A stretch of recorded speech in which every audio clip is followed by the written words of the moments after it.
From the Hearth, a transmission by Starling. Mindfulness creates the pause. Most people do not realize how much of their life is shaped by unconscious repetition. The thoughts repeated most often become emotional atmosphere over time. An emotional atmosphere becomes expectation. Expectation shapes behavior. Behavior reinforces identity.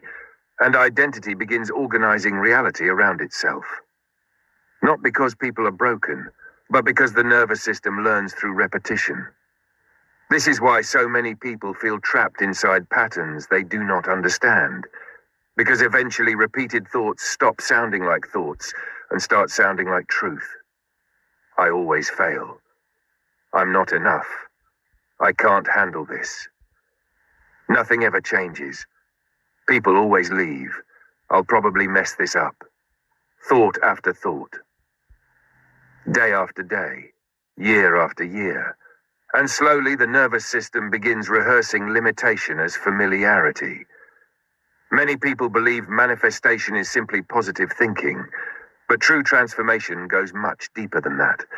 Because occasional positive thoughts cannot override a mind that spends the remaining hours of the day reinforcing fear, helplessness, resentment, unworthiness, or expectation of failure. The nervous system learns from what is repeated most consistently, and this is where mindfulness changes everything. Mindfulness is not merely relaxation. It is awareness entering the automatic loop. Before awareness, the pattern runs unconsciously. Thought, emotion, reaction, reinforcement, identity, again and again, until people begin calling the pattern my personality, my reality, just who I am. But mindfulness creates the pause. And inside the pause, choice returns. That is where redirection becomes possible. Not fake positivity, not denial, not pretending difficult emotions do not exist, but gently asking, is this thought aligned with the reality I want to create?